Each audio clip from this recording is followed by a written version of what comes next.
வணக்கம். அரசியல் ஆரம்பம் நிகழ்ச்சிக்கு உங்களை வரவேற்கிறேன். 2019 நாடாளுமன்ற தேர்தலை எதிர்கொள்ள கூட்டணி தொடர்பான பேச்சுவார்த்தையை தமிழகத்தில் முதலில் தொடங்கியது அதிமுக தான். தற்போது பாமக, பாஜக, புதிய தமிழகம், புதிய நீதி கட்சி என கூட்டணிகள் தொடர்பான அந்த பேச்சுவார்த்தை ஒரு முடிவை எட்டி ஒரு முழு வடிவத்தைக்கு அதிமுக நகர்ந்து கொண்டிருக்கிறது. இந்த நிலையில் ஏறக்குறைய 15 நாட்களாக தேமுதிகவுடைய அந்த பேச்சுவார்த்தை, அதிமுகவுடன் கூட்டணி தொடர்பான அந்த பேச்சுவார்த்தை இழுபறியிலேயே காணப்படுகிறது. ஏன் இந்த இழுபறி? தேமுதிக அதிமுக கூட்டணி தாமதப்படுவதற்கான காரணம் என்ன? அதைத்தான் இன்றைய அரசியல் ஆரம்ப நிகழ்ச்சியில் விவாதிக்க இருக்கிறோம். இன்று அரங்கத்திற்கு என்னோடு விருந்தினர்கள் இருக்கிறார்கள். திரு கோவி லெனின், பத்திரிகையாளர், ராம்கி, எழுத்தாளர். இருவருக்கும் வணக்கம். நான் திரு கோவி லெனின் கிட்டே ஆரம்பிக்கலாம். அதிமுக தரப்பிலிருந்து ஒரு மெகா கூட்டணி நாங்கள் அமைச்சிட்டு இருக்கோம், கூட்டணி அமைப்பதுதான் எங்களுடைய வியூகம் அப்படிங்கிற ஒரு வாதத்தை அவங்க முன்வைக்கிறாங்க. ஆனா தேமுதிகவுடைய அந்த கூட்டணி தொடர்பான பேச்சுவார்த்தை மட்டும் தொடர்ந்து 15 நாட்களா ஏறக்குறைய நடந்துட்டு இருக்கு. சுமூகமான பேச்சுவார்த்தை மட்டுமே நடக்கிறது. ஒரு கூட்டணி தொடர்பான அதிகாரப்பூர்வ தகவல் வெளிவந்த பாடில்லை. இந்த இழுபறிக்கு என்ன காரணம் நினைக்கிறீங்க? தமிழ்நாட்டை பொறுத்தவரை திமுக, அதிமுக 2 பெரிய கட்சிகளின் தலைமையில் தான் வலுவான கூட்டணி அமைவது வழக்கம். திமுகவை பொறுத்தவரை அவங்களுக்கான தோழமை கட்சிகள்ங்கிறது 2 ஆண்டுகளாகவே கூட இருக்காங்க. யாரையும் போய் அவங்க அதுக்கு மேலே அவங்களுக்கு புதுசாக வரக்கூடியவங்களாம் ரொம்ப சிறிய கட்சிகளாக தான் இருக்காங்க. மற்றவங்க அவங்க கூட இருந்தாங்க. எவ்வளவு சீட்டு அப்படிங்கிறதான் அவங்களுக்கு பிரச்சனை இருந்துச்சு. அதிமுகவை பொறுத்தவரை அப்படி இல்லை. அவங்களுக்கு யாருடன் சேர்வது, எப்படி சேர்வது, அவங்களோட நோக்கம் திமுக கூட்டணியை வீழ்த்த வேண்டும். அப்போ எப்படி நம்ம பண்ணணும் அப்படிங்கும் பொழுது அவர்கள் இதுவரை இருந்த சூழலை பற்றியெல்லாம் கவலைப்படாத தேர்தலுக்கான ஒரு அணியை கட்டமைக்கணும் அப்படிங்கிறது மட்டும்தான். தேர்தலில் சீட்டு பங்கிட்டு வெற்றி பெறுவதற்கான அணியை கட்டமைக்கணும் அப்படின்னு வரும்பொழுது இந்த சிக்கல்கள்லாம் வரதான் செய்யும். இப்போ ஒரு ஒருமித்த எண்ணம் இருந்துச்சு அப்படின்னா கொஞ்ச காலமாகவே, அதாவது அரசியலில் யாரும் நிரந்தர நண்பரும் இல்லை, பகைவரும் இல்லை. ஆனால் என்ன அடிப்படையில் நீங்கள் ஒரு கூட்டணி சேருகிறீர்கள் என்பது ரொம்ப முக்கியமானது. இப்போ திமுக, காங்கிரஸ், விடுதலை சிறுத்தைகள், மதிமுக, இடதுசாரிகள் அமைந்திருக்கிற அந்த கூட்டணிக்கு அது ஒரே நோக்கம்தான். மத்தியில் இருக்கின்ற மோடி அரசு தலைமையிலான பாஜக அரசை வீழ்த்த வேண்டும் இந்த தேர்தலில். அதன் மூலமாக எடப்பாடி அரசு அடுத்த கட்டமாக அதை நகர்த்தணும் அப்படிங்கிறதான் அவங்க தெளிவாக சொல்லி பண்ணுறாங்க. அதிமுகவுக்கு அப்படி என்ன இருக்குது? அப்படி அதிமுக கூட்டணியில் நீங்கள் திரும்ப நாங்கள் மோடியை நாங்கள் பிரதமராக்கவே இந்த கூட்டணியை அமைக்கிறோம் அப்படிங்கிறத அவங்க எல்லாருமே ஒருமித்த கருத்தில் இன்னும் சொல்லலை. இன்னைக்கு மோடி வரக்கூடிய அந்த மேடையில் வேணால் அது தொடங்குமே தவிர, அதாவது கூட்டணி சேர்ந்த பிறகுதான் அவர்கள் எதுக்காக நம்ம சேர்ந்திருக்கோம் அப்படிங்கிற முடிவுக்கு வராங்க. அப்படி இருக்கும் பொழுது இவங்களுக்கு இந்த சிக்கல் இருக்குது. தேமுதிக தாமதப்படுத்துறதுல பாமக, பாஜக எல்லாருக்குமே இருக்கு. இப்ப பாமக என்ன சொன்னிச்சு, எங்களுக்கு அதிமுகவுடன் கூட்டணி அப்படிங்கிற மாதிரி முதல்ல சொல்லிட்டாங்க. இது அப்புறம் யார் தலைமையில் இந்த கூட்டணி அப்படிங்கிற விஷயம்லாம் வந்துச்சு. இப்ப இனிமேல் தான் இது எல்லாமே ஒருங்கிணையக்கூடிய கட்டம் வருது. இப்போ கூட இன்னைக்கு ஆதரவு தெரிவித்திருக்கிற தனியரசு அவர்கள் என்ன சொல்றாரு, இன்னைக்கு அந்த மோடி இருக்கக்கூடிய மேடையிலும் பங்கெடுக்க போறாரு. அவர் என்ன சொல்றாரு, நாங்கள் அதிமுகவை ஆதரிக்கிறோம், பாஜக போட்டியிடாத இடங்களில் அதிமுகவை நாங்கள் ஆதரிக்கிறோம் அப்படிங்கிறாங்க. அப்ப இது தேர்தலுக்காக எதிரணியை வீழ்த்துவதற்காக இவர்கள் வகுக்கின்ற ஒரு வியூகம், அதுதான் இது. அப்ப நீங்க இப்படி ஒரு வியூகம் வகுக்கும் பொழுது என்னோட பங்கு என்ன அப்படின்னு கேட்கறது எல்லா கட்சிக்கும் இருக்கும். இப்ப நீங்க ஒரு பங்குனா எனக்கு என்ன பங்கு அப்படிங்கிற கேள்வி வரும். இதில் பாமகவுக்கு முதல்ல கொடுத்தாச்சு. நீங்க நல்லா பாத்தீங்கன்னா எப்பொழுதுமே பாமக, காங்கிரஸ் போன்ற கட்சிகள் எந்த கூட்டணியில போய் சேருதோ அவங்க ஃபர்ஸ்ட் தங்களோட பங்குகளை வாங்கிக்குவாங்க. அவங்களுக்குன்னு ஒரு ஷேர், அவங்க தங்களோட வாக்கு வங்கியை சொல்லி அவங்க வாங்கிக்குவாங்க. இதில் பாமக எந்த கூட்டணியில் இருந்தாலும் சரி, 2001 திமுகவுடன் அவர்கள் இணைந்த பொழுதும் சரி, 2006 திமுகவுடன் இணைந்த பொழுதும் சரி, அவங்க ஃபர்ஸ்ட் அவங்களுக்கான ஒதுக்கீடு முடிஞ்சிடும். அதுக்கப்புறம் தான் மற்ற கட்சிகளுக்கு வரும். அதே மாதிரி அதிமுகவுடன் இந்த முறை இணைந்த பொழுது தங்களுக்கான தொகுதிகளை அவர்கள் தெளிவாக கேட்டு பெற்று விட்டார்கள், மக்களவைக்கும் சரி, மாநிலங்களவைக்கும் சரி. அப்ப இதன் பிறகுதான் நீங்க தேமுதிக இதுக்குள்ள வருது. இந்த ரேஸ்க்குள்ள தேமுதிக எப்ப வருது? அதிலும் பார்த்தீங்கன்னா தேமுதிகவை முதலில் தொடர்பு கொண்டது பியூஷ் கோயல். அவர் தான் அதிகாரப்பூர்வமாக போய் பார்க்கிறார். அவரும் பார்த்துட்டு பேசியிருக்கோம். அதிமுகவை விட பாஜக தான் தேமுதிகவுடைய கூட்டணி விரும்புது அப்படிங்கிற ஒரு கோணத்துல இருந்து பார்க்கலாம். அதிமுகவுக்கு என்னன்னா, அதிமுகவுக்கும் விருப்பம் இருக்கும், இல்லைன்னு சொல்ல முடியாது. ஏன்னா திமுக, காங்கிரஸ் மற்ற கட்சிகள் இருக்கும் பொழுது இவங்களும் ஒரு வலுவான கூட்டணி அமைக்கணும்னு நினைப்பாங்க. அதுல மாற்று இது இருக்காது. கடந்த தேர்தலில் என்னன்னா திடீர்னு எப்படி ஒரு மிகப்பெரிய ஒரு கூட்டணிக்கு ஒரு முழு வடிவம் கொடுக்கிற அளவுக்கு அதோடைய அந்த முக்கியத்துவம் எப்படி மாறுது அப்படிங்கிற ஒரு விஷயத்துல இருந்து தேர்தலுக்காக தாங்க. 2 பேர்ட்டையும் ஆட்சி இருக்கு, அதிகாரம் இருக்கு, பேசுறதுக்கு பல வசதிகள் இருக்கு. ரொம்ப சிம்பிள். இது யார் அதிகாரத்தில் இருக்காங்களோ அவங்க பேசுறது தேர்தல் நேரத்தில் இயல்பானது. இதுல என்னன்னா, அதிமுகவுக்கு ஏற்கனவே 7 இடங்களை அவங்க பாமகவுக்கும் 5 இடங்களை இவங்களுக்கும் பாஜகவுக்கும் கொடுத்துட்டாங்க. ஒரு இடம் புதிய தமிழகத்திற்கு கொடுக்கப்பட்டிருக்கிறது. புதிய நீதி கட்சி வந்து இவங்க சின்னத்திலே இரட்டை இலை சின்னத்திலேயே போட்டிடுறேன்னு அவங்க சொல்லியிருக்காங்க. எனவே 37 எம்பிக்களை கொண்டிருக்கக்கூடிய அதிமுக தொடக்கத்திலேயே தனது எம்பிக்களை இழந்துதான் அது களத்தை சந்திக்கிறது. ஆக விட்டு கொடுத்துதான் அது சந்திக்கிறது. எவ்வளவு தூரம் விட்டு கொடுக்க முடியும்? ஆளுங்கட்சியாக இருக்கிற நம் நிலையில் எவ்வளவு தூரம் விட்டு கொடுக்க முடியும்? அதுதான் தேமுதிகவுக்கும் இவங்களுக்கும் இருக்கக்கூடிய இது. தேமுதிக என்ன நினைக்குது, நாங்கள் ஒரு நல்ல ஒரு வெயிட்டான பார்ட்னரா அவங்க கூட வரணும். நீங்க பாமகவுக்கு கொடுக்கிற மரியாதை எங்களுக்கும் வேணும். நாங்க வந்து அது கூட்டணிக்குள்ள வந்தா நாங்களும் ஒரு முக்கிய கட்சி என்ற அடையாளம் எங்களுக்கு இருக்கணும். மாநிலத்தில் நாங்கள் எங்களுக்குள்ள செல்வாக்கு மதிக்கப்படணும் அப்படிங்கறது அவங்க வைக்கிறாங்க.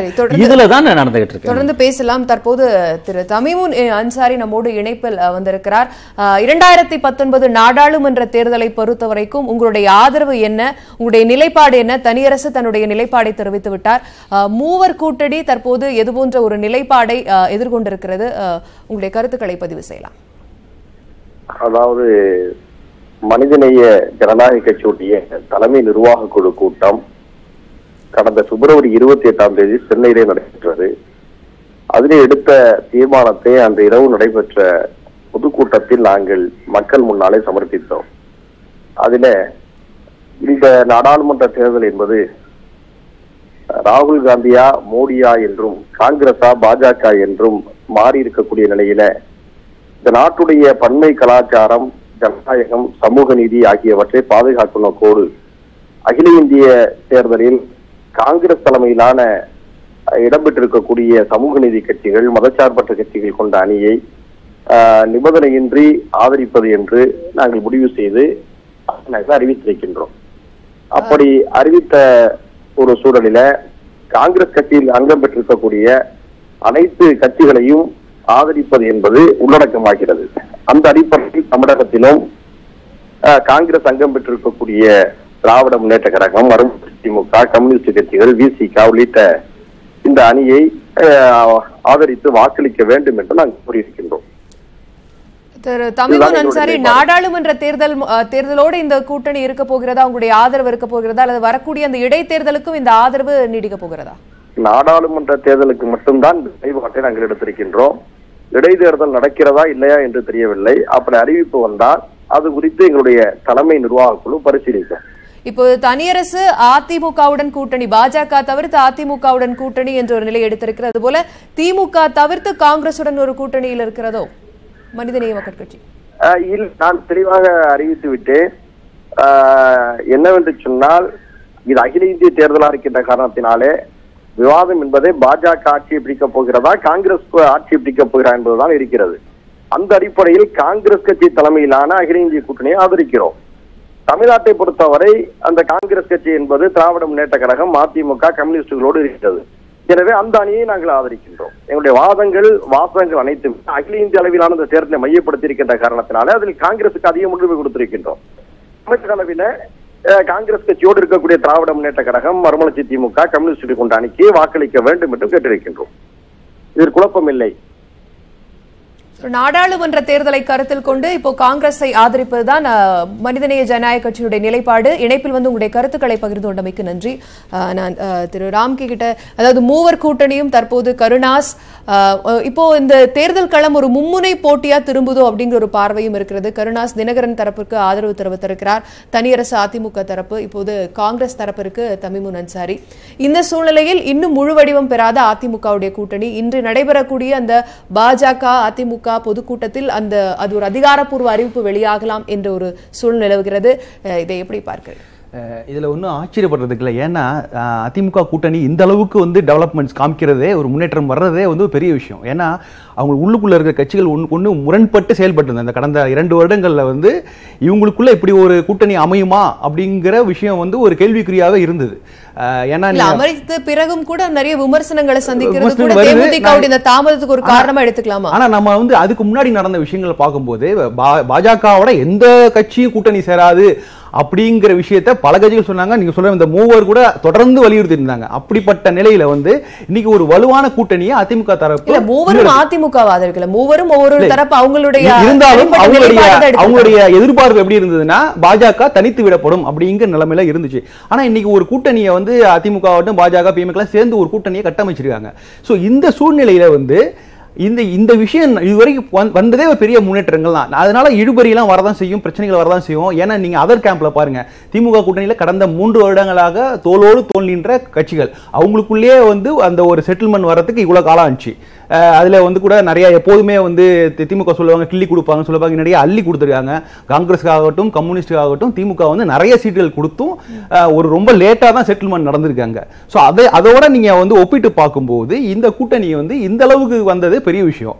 இப்ப இந்த மூணு பேருடைய நிலைப்பாடு பாத்தீங்கன்னா இவங்களுக்கு உண்மையிலே வந்து பாஜக எதிர்ப்பு, பாஜக பாமக இல்லாம தேமுதிக வந்தாதான் அதிமுக இன்னும் வலுப்பெற்ற ஒரு கூட்டணியா மாறுங்கிற அளவுக்கு தேமுதிக முக்கியத்துவம் பெறுதா? இல்ல, அப்படி நான் நினைக்கல. ஏன்னா நான் தேமுதிகவோட கட்சிக்கு பொறுத்தவரை நான் பாக்குறேன்னா அவங்க எடுக்கிற எந்த முடிவா இருந்தாலும் அது ஒரு பெரிய அரசியல் தற்கொலையா தான் நினைக்கிறேன். அவங்களுக்குள்ள 3 ஆப்ஷன் இருக்குது, கத்தியா துப்பாக்கியா அப்படிங்கிற மாதிரியான இது ஒரு ஆப்ஷன். இது அதாவது இந்த தேர்தல் முடிவுக்கு இந்த தேர்தலுக்கு அப்புறம் வந்து தேமுதிகங்கிறது காணாமல் போகும், அதுக்கான வாய்ப்புகள் நிறையவே இருக்குது. இல்ல, அப்படி ஒரு கட்சியை தான் அதிமுக வந்து இவ்வளவு நாள் சுமூகமா பேச்சுவார்த்தை நடத்தி அப்படிப்பட்ட ஒரு கட்சிக்காக தான். ஏன்னா கடந்த தேர்தல்கள் அவங்களுடைய வாக்கு வங்கி என்னங்கிறது அதிமுகவுக்கு நல்லாவே தெரியும். அப்படி இருந்த போதும் இதுவரை பேச்சுவார்த்தை சுமூகமாக நடைபெறுவதாக தான் அவங்க தரப்புல சொல்றாங்க.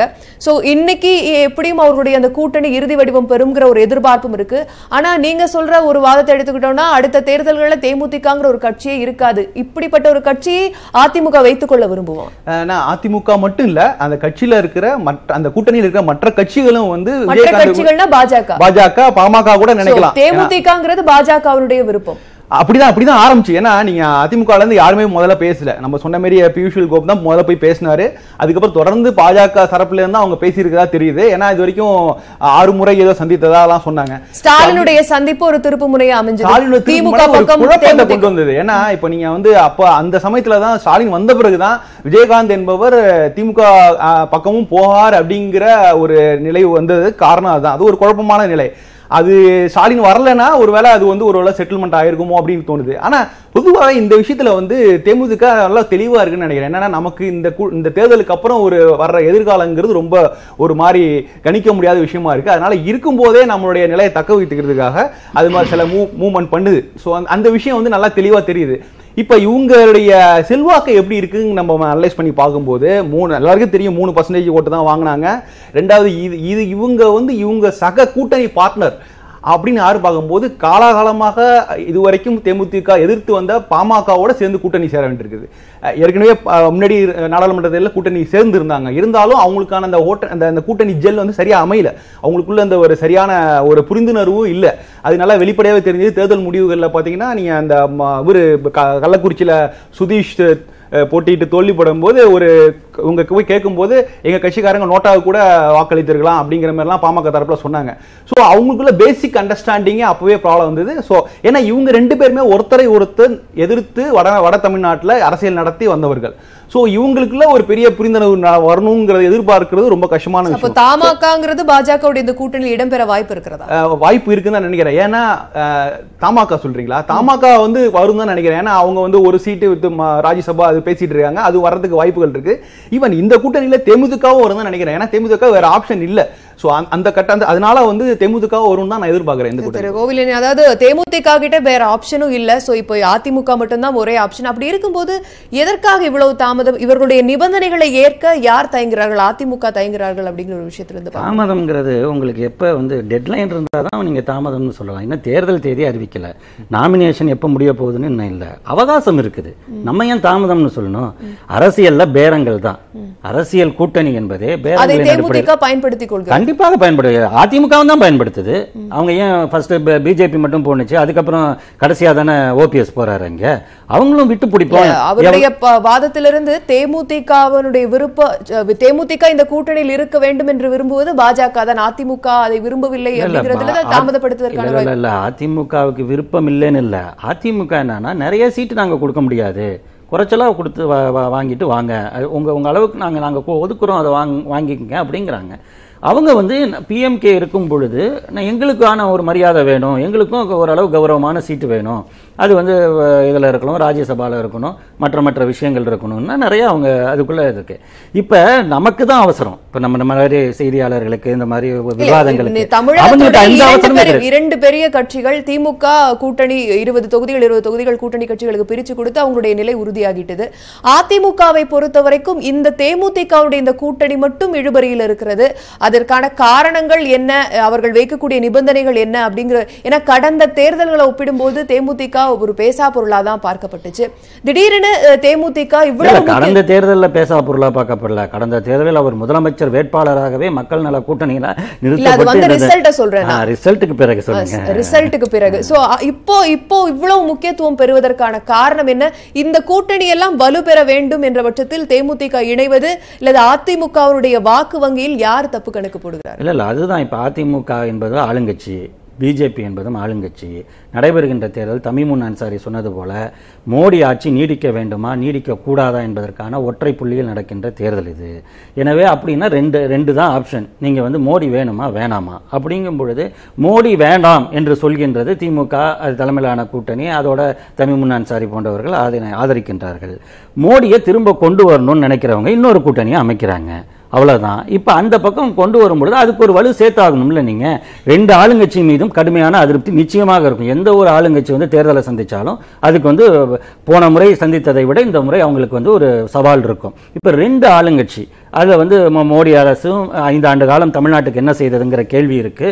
அதே மாதிரி அதிமுக அரசு கொடுத்த வாக்குறுதிகளை எந்த அளவுக்கு நிறைவேற்றி இருக்கு, நீட் உட்பட அதனுடைய நிலைப்பாடு என்னவாக இருந்தது, அதனால என்ன சாதிக்க முடிஞ்சது, எல்லாமே மக்கள்கிட்ட போகும். உள்ளாட்சி தேர்தல் இப்ப வச்சிருக்கிற கூட்டணி இப்ப பாமக அதான் சொல்றேன். அப்ப அந்த அதிருப்தியை நீங்கள் ஈடு செய்யணும்னா பாமக மாதிரி, தேமுதிக மாதிரி என்னென்ன கட்சிகள் சின்ன சின்ன வாக்கு வங்கியை வச்சிருக்கோ அது எல்லாத்தையும் சேர்க்கறதானே உங்களுக்கு அதிருப்தியில் இருக்கக்கூடிய கட்சிகளோட கூட்டணி வைக்கும்போது அது ஒரு விமர்சனத்துக்கு உள்ளாகுது இல்லையா? அது கூட கடுமையா வரும். அவங்க என்ன நினைக்கிறாங்கன்னா நமக்கு இந்த வாக்கு பலம் வந்து காப்பாத்திடும் அப்படின்னு அவங்க நினைக்கிறாங்க. அது எல்லாருக்கும் அதிமுகவுடைய அந்த தப்பு கணக்குன்னு சொல்றீங்களா? தப்பு கணக்குன்னு நான் சொல்ல மாட்டேன். எதையும் நான் தப்பு கணக்குன்னு சொல்லல. எல்லாம் தேர்தல் முடிவுக்கு பிறகு பேச வேண்டியது. அவர்கள் நினைப்பது என்னன்னா அதிருப்தியை குறைக்கணும் அப்படின்னம்னா ஏதாவது வாக்கு வங்கி உள்ள கட்சிகள் கூட வரணும். அப்ப இது கொஞ்சம் பேலன்ஸ் பண்ணுங்கிறது எல்லாருமே எடுக்கக்கூடிய முடிவு, எல்லா தேர்தலையும் எடுக்கக்கூடிய முடிவு.